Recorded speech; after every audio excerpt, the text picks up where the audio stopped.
Bonjour frères et sœurs, Jean-Marc Bali, serviteur de l'Éternel. Voilà, je viens devant vous pour une nouvelle vidéo qui va concerner le temps de Noé. Le temps de Noé, c'est-à-dire le temps de la fin, en fait. Noé, la particularité de Noé, c'est que c'est quelqu'un qui a vécu la migration, le transfert d'un monde vers un autre. C'est-à-dire le déluge qui a séparé le monde d'avant et le monde d'après. Donc on va se servir un peu de ça pour parler des temps d'aujourd'hui. Voilà, je vais prier d'abord et puis ensuite on va entrer dans le vif du sujet. Père éternel, je te rends grâce. Père éternel, je te bénis, je te remercie pour ce temps. Je te remercie, Seigneur, pour les hommes que tu aimes, les hommes pour lesquels tu as livré ton Fils unique. Je te remercie, Seigneur, pour ta volonté sur chaque homme. Tes projets sont des projets de bonheur. Ce ne sont pas des projets de malheur, ce sont des projets de bonheur et tu nous donnes une espérance et un avenir. Seigneur, je te rends grâce, je te remercie, je te bénis. Au nom puissant de Jésus-Christ. Je prends maintenant autorité sur tout esprit impur. Je commande à tout esprit impur dans ces lieux, de toute catégorie, de quitter ces lieux et de ne pas intervenir dans la prédication en aucune manière. Je vous commande de quitter ces lieux, d'aller dans les lieux arides, sans délai ni retour, au nom puissant et précieux de Jésus-Christ. Amen. Voilà. Alors on va parler du temps de Noé. Noé, c'est quelqu'un de très particulier pour son temps, parce qu'il ne faisait pas comme tout le monde, il n'agissait pas comme tout le monde, et c'est quelqu'un qui, au milieu d'une génération pervertie, a décidé de suivre l'Éternel, de marcher avec l'Éternel. Voilà, donc c'est ça un peu le contraste que je veux mettre en évidence aujourd'hui avec ce message pour le temps qui s'appelle le temps de Noé. Voilà.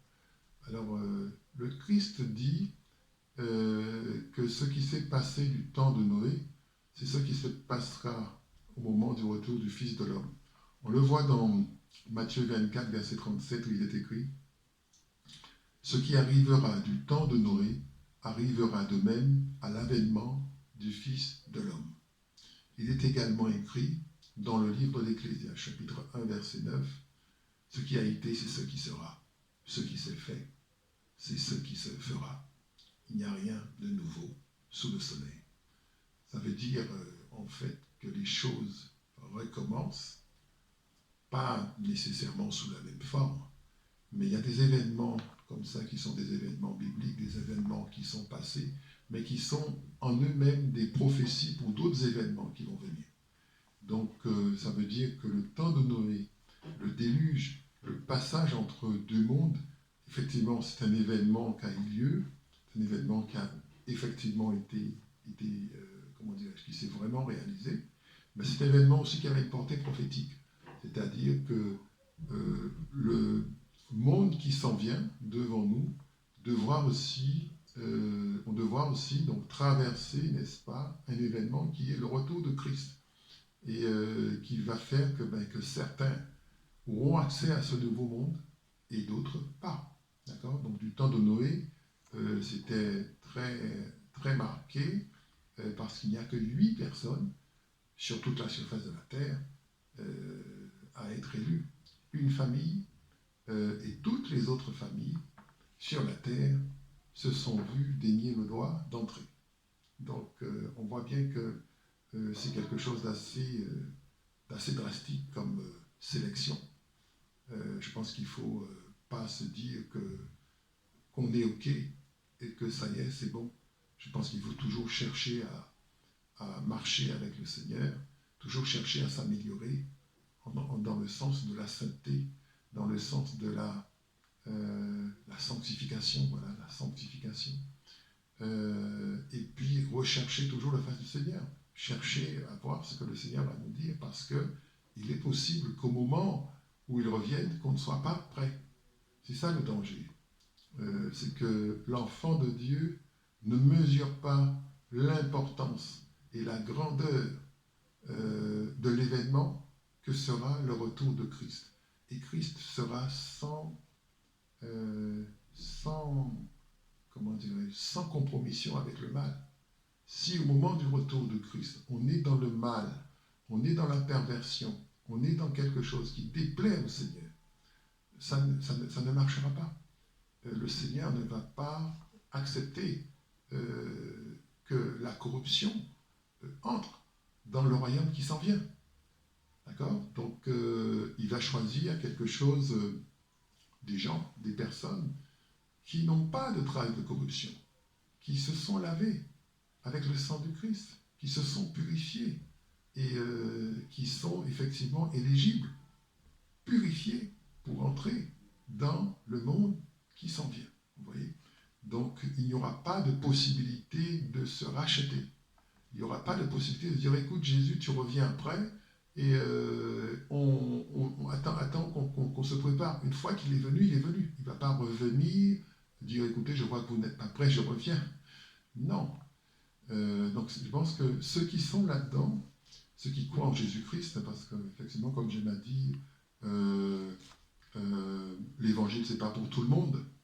Il y a des gens à qui on va parler du Christ et qui finalement vont ouvrir leur cœur à ce message, et puis d'autres, vous aurez beau semer, vous semez sur une terre qui n'est pas fertile, et ils ne vont jamais accepter le Seigneur.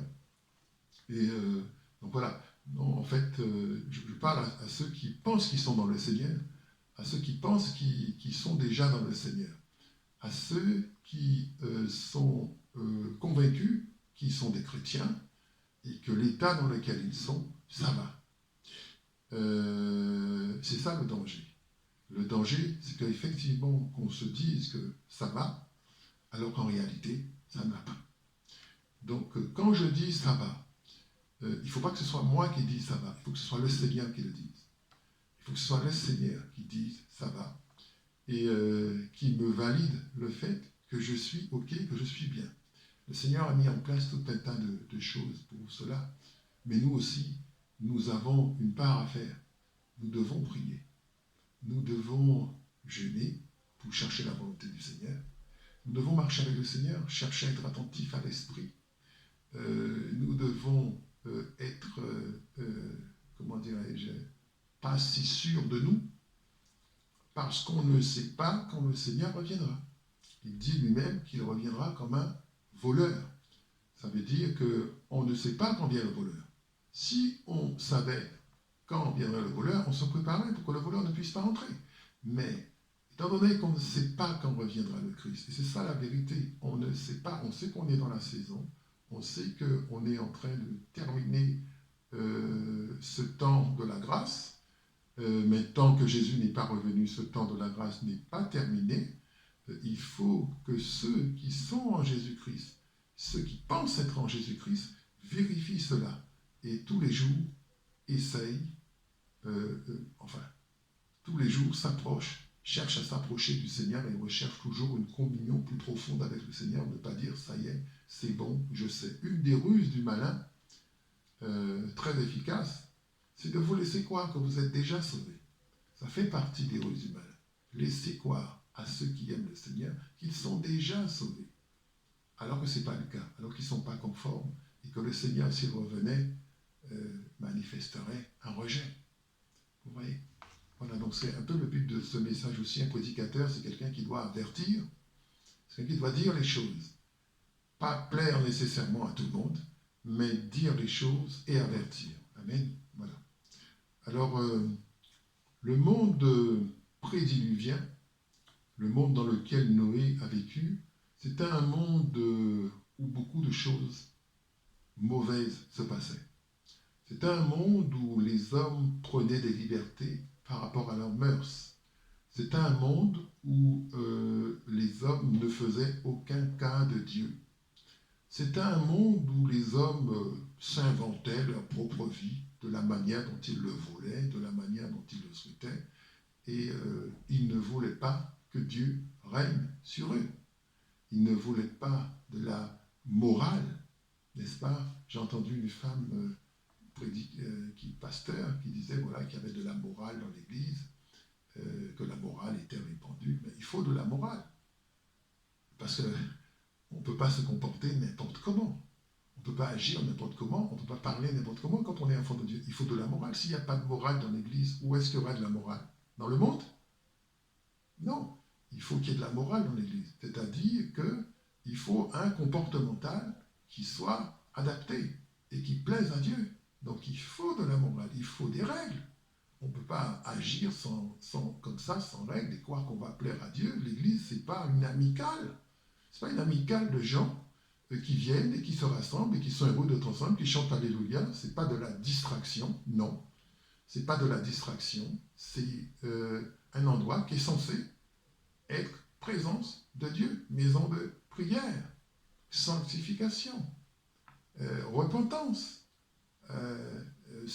adorer le Seigneur, se mettre en conformité, et puis demander pardon si on a péché, demander pardon au Seigneur, chercher à être toujours dans la volonté de Dieu. C'est ça l'Église, et être un modèle que le monde pourra suivre. C'est pas le monde qui doit évangéliser l'Église, c'est l'Église qui doit évangéliser le monde. Donc effectivement, il y a Église et Église, et puis voilà. Mais le temps d'aujourd'hui, c'est un temps vraiment très, très, comment dire, où les valeurs chrétiennes ne sont pas respectées, et pour la plupart. Et c'est quelque chose qu'il faut dire, et il faut effectivement montrer le bon chemin. Donc, en tant que prédicateur, la responsabilité du prédicateur, c'est de montrer le bon chemin. C'est pas de plaire au monde, c'est pas de plaire aux gens et d'être bien avec tout le monde. C'est pas ça qui sauve. C'est pas ça qui plaît à Dieu. Il faut dire les choses telles qu'elles sont, telles que Dieu veut qu'elles soient. Donc effectivement, il faut une certaine morale chrétienne. Et ceux qui la refusent, ça veut dire qu'ils refusent Dieu. Ceux qui la refusent, ça veut dire qu'ils refusent de se soumettre à Dieu. Ceux qui la refusent, ça veut dire en fait qu'ils sont du monde. Ils viennent à l'église pour se distraire, ils viennent à l'église pour toutes sortes d'autres raisons, sauf pour la raison essentielle pour laquelle on vient à l'église, c'est-à-dire vivre une vie avec le Christ. Voilà. Donc, Donc ce monde prédiluvien est un monde anti-moral, et le monde d'aujourd'hui, je pense, c'est un monde aussi anti-moral. J'ai participé à une manifestation il y a des années, j'étais plus jeune, et effectivement, il y avait quelqu'un qui fait une manifestation catholique, parce que j'étais catholique avant, et il y a très longtemps, et j'étais plus jeune, et un monsieur est venu, et il était vraiment irrité par cette espèce d'allusion à Dieu, et qui était une allusion populaire à Dieu. Et il a dit, il s'est mis debout avec une pancarte, et vraiment ça m'a touché, c'était écrit « Ni Dieu, ni maître, ni ordre moral ». Et il s'est mis debout là, au milieu de ceux qui faisaient la manifestation, des jeunes pour la plupart, et qui parlaient en fait de Dieu, d'adorer l'Éternel, etc. Et lui, il est venu pour s'opposer à ça. Donc il a eu le courage d'affirmer sa position, mais je pense que c'est une position qui est très répandue. C'est une position qui est dans le monde d'aujourd'hui, et ceux qui sont là-dedans cherchent à rallier, à rassembler le maximum de gens pour s'opposer, n'est-ce pas, à l'Église de Jésus-Christ. C'est de ça qu'il s'agit aussi dans les temps de la fin. D'accord? Alors, une description du monde prédiluvien, dans Genèse 6, versets 5 et 6, il est écrit « L'Éternel vit que la méchanceté des hommes était grande sur la terre, et que toutes les pensées de leur cœur se portaient chaque jour uniquement vers le mal. L'Éternel se repentit d'avoir fait l'homme sur la terre, et il fut affligé dans son cœur. » Oui. Je relis. L'Éternel vit que la méchanceté des hommes était grande sur la terre, et que toutes les pensées de leur cœur se portaient chaque jour uniquement vers le mal. L'Éternel se repentit d'avoir fait l'homme sur la terre, et il fut affligé dans son cœur. Amen. Vous voyez? Donc l'Éternel est affligé quand il regarde le spectacle du monde d'aujourd'hui. Il est affligé de même. Il est affligé devant l'immoralité. Il est affligé devant des gens qui font autre chose et qui choisissent de lui tourner le dos. Lui qui a choisi de sacrifier son Fils unique sur la croix pour que la porte du salut soit ouverte aux âmes. Vous voyez? Donc il faut se mettre un peu dans, j'allais dire, dans la peau de Dieu. Qu'est-ce qu'il doit penser? Qu'est-ce qu'il doit penser de nous? Qu'est-ce qu'il doit penser de la génération d'aujourd'hui? Parce que Jésus-Christ peut revenir, mais il peut revenir et très, très, très peu de gens sont reçus. L'intention de Jésus-Christ, l'intention du Père, c'est pas qu'il y ait le maximum de gens qui aillent en enfer. C'est l'inverse. C'est qu'il y ait le maximum de gens qui soient sauvés. Et donc il va falloir qu'ils reviennent dans le temps qu'il faut, mais aussi il va falloir que nous, comme ce n'est pas nous qui dictons le temps, il va falloir que nous on soit prêts, parce que si on n'est pas prêt, on n'aura pas une deuxième chance. Vous voyez. Voilà. Alors, c'est important de voir ces choses-là. Et par rapport à ces temps de la fin aussi, nous avons le comportement d'un homme intègre, qui est Noé. Noé, donc, c'est un homme intègre, c'est un homme vraiment qui marche avec le Seigneur, c'est un homme qui contraste avec les hommes de son temps. Et le chrétien authentique, c'est quelqu'un qui doit contraster avec les hommes et les femmes de son temps. S'il ne contraste pas avec les hommes et les femmes de son temps, c'est qu'il n'est pas dans le bon chemin. D'accord? Donc Noé, c'est celui qui marche avec l'Éternel et c'est celui qui plaît au Seigneur. Donc, plaire au Seigneur, ça coûte le rejet des autres. On ne peut pas plaire au Seigneur et plaire au monde. L'apôtre Paul disait, si je plaisais encore au monde, je ne serais pas serviteur de Christ. Être serviteur de Christ, c'est quelque chose de très particulier. C'est quelque chose de très, comment dirais-je, de très unique, de très singulier. De très singulier. Et donc c'est quelque chose qui permet de voir le contraste, mais la différence surtout entre ceux qui n'ont pas fait ce choix, même s'ils viennent à l'église, qui n'ont pas fait ce choix, ils viennent à l'église, chantent Alléluia et puis ils repartent. En anglais on dit church goer. Church goer, ça veut dire des gens, voilà, ils viennent à l'église, machin, mais quant à s'engager pour le Christ, il n'en est pas question. Vous voyez? Donc c'est un message vraiment qui est de notre temps et qui veut dire que le fait d'aller à l'église, ce n'est pas ça qui vous sauve. C'est bien d'aller à l'église par amour pour le Christ, mais le fait d'aller à l'église, ce n'est pas ça qui vous sauve. Ce qui vous sauve, c'est quel est votre degré d'engagement avec le Christ et avec l'Éternel. Qu'est-ce que ça représente pour vous? Qu'est-ce que le Christ représente pour vous? Quelle valeur vous lui accordez dans votre vie? C'est ça. Est-ce que vous êtes baptisé conformément à ce qui est exigé, c'est-à-dire le baptême par immersion? Et est-ce que vous croyez en Jésus-Christ comme le seul et l'unique Dieu? Il ne s'agit pas de mettre Jésus-Christ dans une espèce de panthéon avec tout un tas d'autres divinités et dire voilà, oui, je crois en Jésus-Christ. Oui, n'importe qui peut vous dire je crois en Jésus-Christ, mais il croit à toutes sortes de dieux aussi.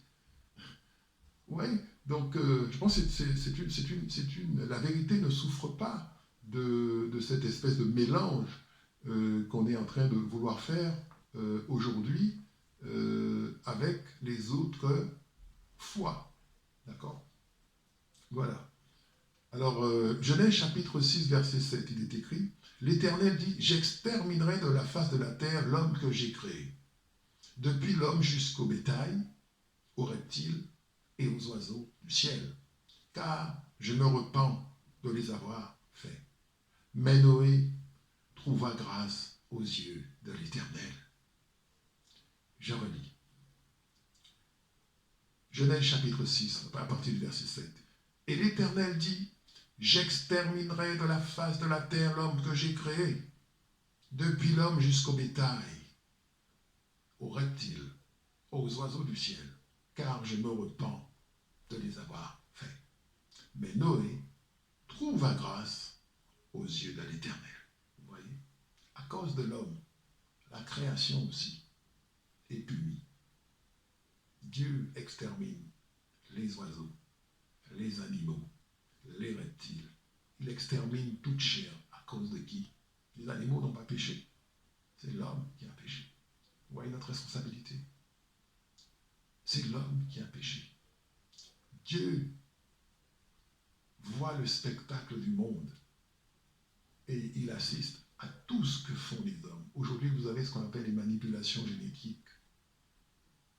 Et des apprentis sorciers se plaisent à faire des mélanges, faire des expériences, tout un tas de choses, des OGM, etc. Pour ne citer que cela, mais je pense qu'il y a bien pire qui se passe. Des clones de toutes catégories, des mélanges, on franchit allègrement la barrière des espèces.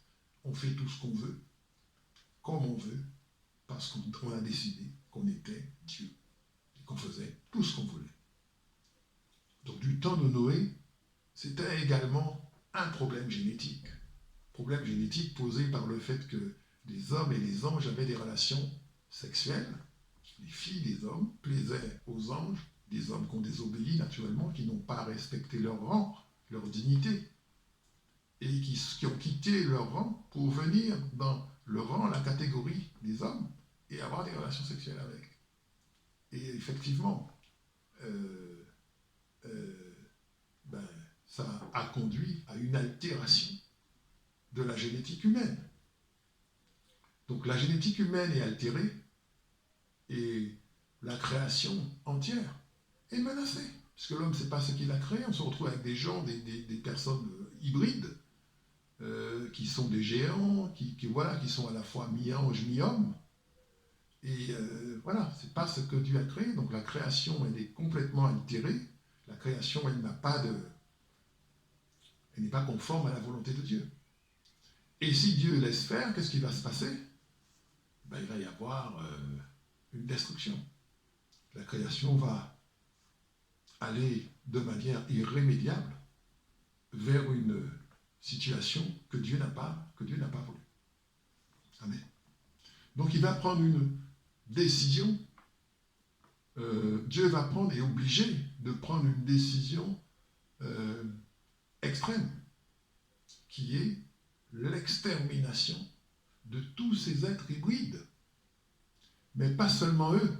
Au milieu d'eux, il y a aussi les animaux qui n'ont rien fait et qui vont subir cela. Et voilà. Et ça va se faire, ça va se faire. Donc Dieu va choisir Noé pour le garder comme une semence pour le nouveau monde qui s'en vient. Parce que, effectivement, Dieu va détruire le monde actuel. Il détruit le monde prédiluvien. Et je pense que le monde aussi tel qu'il est aujourd'hui, il va y avoir énormément de changements. Ça va s'apparenter à une destruction. Si vous lisez l'Apocalypse, vous voyez, les hommes vont mourir, en fait, tout un tas de choses vont se passer. Hein. Et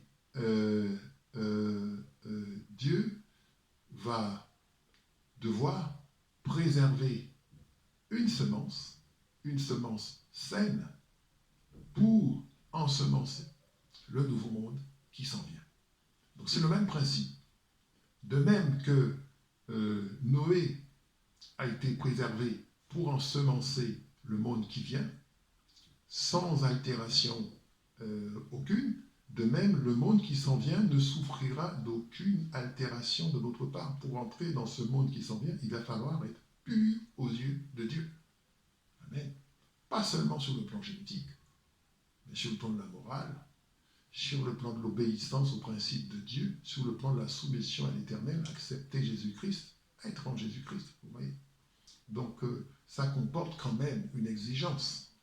Et ceux qui veulent entrer dans ce royaume qui s'en vient devront, à leur échelle, payer un prix. Ça coûte quelque chose, bien sûr. D'accord? Alors, ce qu'on peut dire aussi sur la question du temps de la fin et du déluge, c'est parler aussi de l'enjeu que représentent les âmes. Parce que Dieu n'est pas tout seul. Dieu a un adversaire qui s'appelle le diable, qui est un ancien ange, un ancien chérubin. J'en ai parlé lors de mon dernier message, qui s'appelle le ministère des anges. Et effectivement, de même que Jésus-Christ a pour ambition de sauver des âmes, il va jusqu'à se sacrifier lui-même pour ça. Donc c'est vous dire jusqu'où ça va. Il n'y a pas de plus grand amour que de donner sa vie pour ses amis. Les gens parlent d'amour, mais ça c'est l'amour. L'amour de Christ. Il n'y a pas de plus grand amour que l'amour de Christ. Voilà. Donc, les âmes sont un enjeu. Le véritable enjeu sur la terre, le véritable enjeu, le plus grand des enjeux, ce n'est pas les enjeux politiques, ce n'est pas les enjeux commerciaux, ce n'est pas les enjeux culturels et toutes sortes d'enjeux qu'on peut imaginer. Le véritable enjeu, c'est celui des âmes, la destination finale et éternelle des âmes. Donc, autant Dieu, par l'intermédiaire de son Fils, travaille pour sauver les âmes, autant le diable travaille aussi pour les égarer, pour les séduire et pour les perdre. D'accord ? Donc il y a un certain nombre, justement, cette tendance actuelle qui veut qu'on rejette tout ce qui est de Dieu, mais c'est pas quelque chose qui s'auto-crée. C'est l'activité de quelqu'un qui est présent dans le monde qui fait ça. C'est-à-dire une volonté de perdre les âmes, de les séduire, de leur donner de bons salaires, de leur donner tout ce qu'ils veulent, quand ils veulent, mais à condition qu'ils ne marchent pas avec Jésus-Christ. Ouais. À condition qu'ils ne marchent pas avec Jésus-Christ. Ils peuvent être musulmans, ça ne pose pas de problème. Moi, quand j'étais catholique, ça ne posait pas de problème. Ça ne posait aucun problème. Tous les problèmes que j'ai aujourd'hui viennent du fait que j'ai accepté Jésus-Christ dans ma vie, personnellement. Mais quand j'étais catholique, je n'avais pas de problème. Ça démontre quoi ? Que le catholicisme n'est pas la voie. C'est pas qu'il n'y a pas des gens sincères dans le catholicisme et qui croient qu'ils sont dans la bonne voie, mais le catholicisme n'est pas la voie. Il y a un moment où le Seigneur doit nous montrer quelle est la voie de la vérité. La voie de la vérité, c'est le Christ. C'est le Christ biblique. C'est le Christ biblique, marcher avec le Christ biblique, obéir aux versets de la Bible et rester le plus que possible scripturaire. Donc, quelque chose qui n'est pas scripturaire, il est tout à fait légal que ça soit rejeté. Vous voyez ? La vérité, la grâce, la loi est venue par Moïse, la grâce et la vérité sont venues par Jésus-Christ. Donc, ceux qui sont en Jésus-Christ, ils sont à contre-courant, comme je le disais, et ils ont compris et ils sont sauvés. Leur âme est sauvée. Mais ceux qui ne sont pas en Jésus-Christ, ceux qui ne veulent pas de Jésus-Christ, leur âme n'est pas sauvée. Ils sont perdus. Alors on les séduit. Je travaille dans une société où c'est comme ça que ça se passe. Ceux qui ne sont pas en Jésus-Christ sont très bien traités. Ils sont très bien traités. Ils ont plus d'argent, ils ont plus de... voilà, tout ce qu'ils veulent, à condition qu'ils ne soient pas en Jésus-Christ. Et quand il vient, quand il arrive, un anglicisme, when it comes, quand il vient, quand il s'agit de moi, ça se passe différemment. Ça se passe différemment parce qu'ils savent que je suis en Jésus-Christ et que je suis quelqu'un qui a accepté le Christ et qui sait qu'après la mort, il y a une suite et que tout ne finit pas à la mort. Je le sais. Donc la plupart des gens que ces sociétés arrivent à séduire, sociétés secrètes, ça peut être des églises, ça peut être des entreprises, ça peut être des organisations de n'importe quel ordre, c'est vraiment au plus haut niveau de la nation. C'est des gens qui rejettent le Christ et par conséquent adorent d'autres dieux. Des dieux qui ne sont pas l'éternel. D'accord ? Et c'est ainsi que l'enjeu des âmes se déroule. Donc on essaye de séduire le maximum de gens. Bien sûr, on vous explique que tout est OK, vous pouvez adorer le Dieu que vous voulez. Mais quand vous commencez à voir ce qui se passe, quand vous vous mettez à faire ce que eux ils ont dit, vous vous rendez compte qu'effectivement il y a une différence, il y a une discrimination qui est faite envers les chrétiens authentiques, c'est-à-dire les chrétiens bibliques. Si vous êtes catholique, il n'y a pas de problème. Si vous êtes dans d'autres confessions, il n'y a qu'à voir. Hein. Moi, tant que j'étais catholique, je n'ai pas de problème. Ça veut dire que le catholicisme n'est pas là. Voilà. Alors il faut faire attention à ça. Je parle pour ceux qui pensent qu'ils sont en Jésus-Christ. Il faut faire attention à ça et tenir compte de ça. C'est un enjeu majeur. Le diable ne déploierait pas tous ses efforts si ce n'était pas un enjeu majeur. C'est un enjeu majeur et c'est quelqu'un qui veut démontrer à Dieu, faire échouer le plan de Dieu qui est le plan du salut, en séduisant les hommes au maximum. Et beaucoup sont séduits. Jésus le dit, large et spacieux le chemin qui mène à la perdition. Il y en a beaucoup qui s'y engagent. Resserrer, escarper le chemin qui mène à la vie, et il y en a peu qui le trouvent. Donc les gens qui vont être sauvés, qui vont être éligibles pour être la bonne semence pour le nouveau monde, ce sont des gens qui seront peu nombreux. Oui. Voilà. Alors, par rapport à la mission de Noé, puisque les hommes et les femmes de Dieu qui sont éligibles à ce nouveau monde sont comme des Noé. Si vous êtes homme de Dieu, si vous êtes pasteur aujourd'hui, si vous êtes évangéliste, si vous êtes, je ne sais pas, et que vous avez un ministère et que vous faites un service pour le Seigneur, ça s'appelle service. Ministère égale service. C'est vrai qu'en français, ça prend tout de suite des allures très pompeuses, mais en fait, ministère, c'est un service. Voilà. Et servir le Seigneur, donc serviteur de Dieu, ça veut dire que vous avez une mission. La mission de Noé, c'était de bâtir une arche.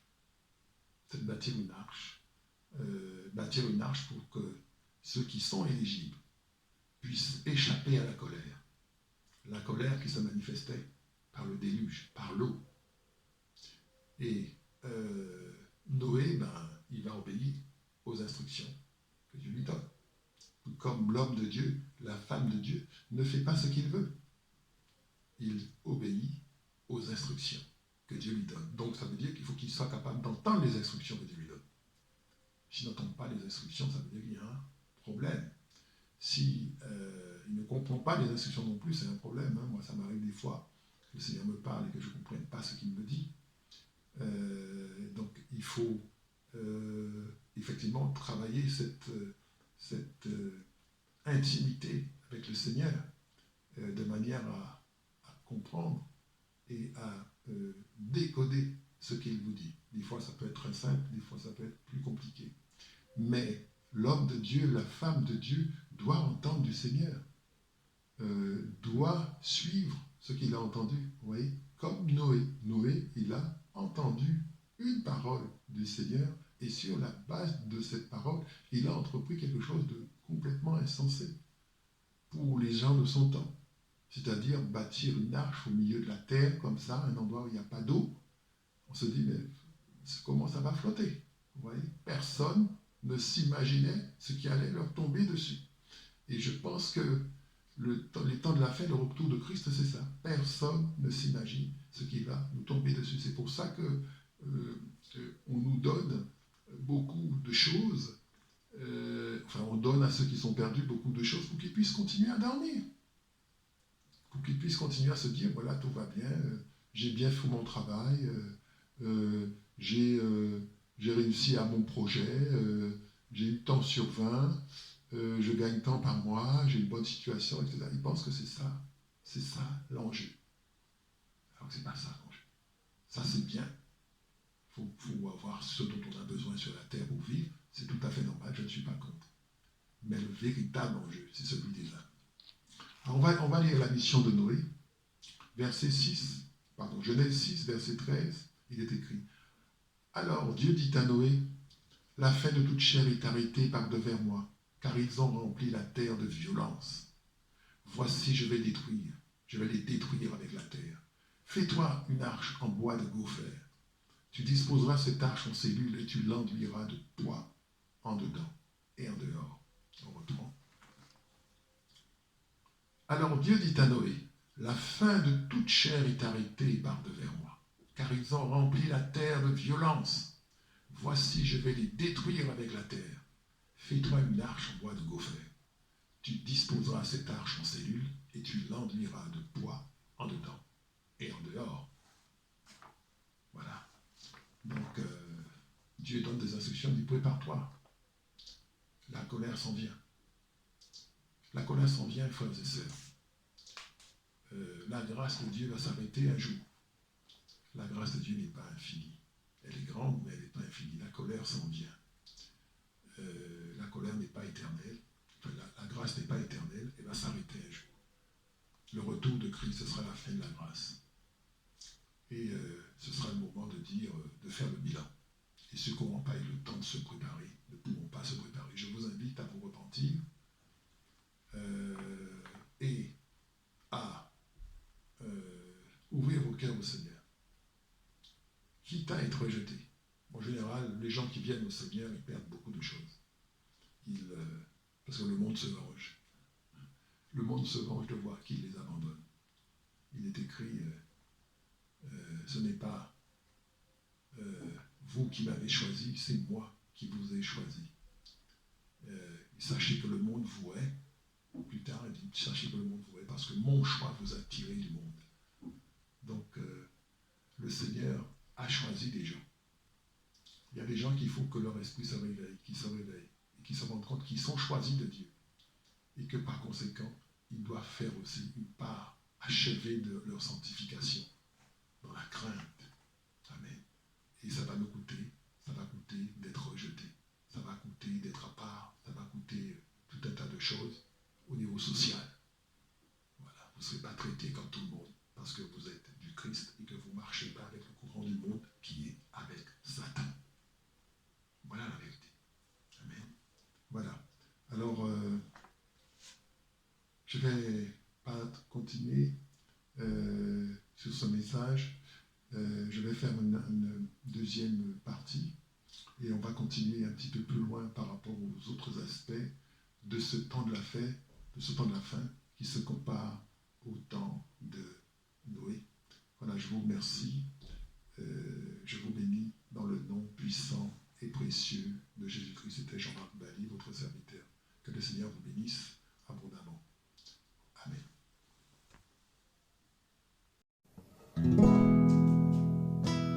Béni soit l'Éternel, béni soit l'Éternel, Adonai. Béni soit l'Éternel, béni soit l'Éternel, Adonai. Tu es le Tout-Puissant, Adonai. Tu es le Roi des rois, Adonai, le Prince de la paix, Adonai, le Seigneur des seigneurs, Adonai. Béni soit l'Éternel, béni soit l'Éternel, Adonai. Béni soit l'Éternel, béni soit l'Éternel, Adonai. Nul n'est plus grand que toi, Adonai. Nul n'est plus fort que toi, Adonai. Nul n'est plus beau que toi, Adonai. Créateur de la terre, Adonai. Béni soit l'Éternel,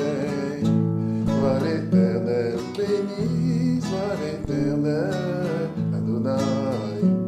Béni soit l'Éternel, béni soit l'Éternel, Adonai. Tu es le Tout-Puissant.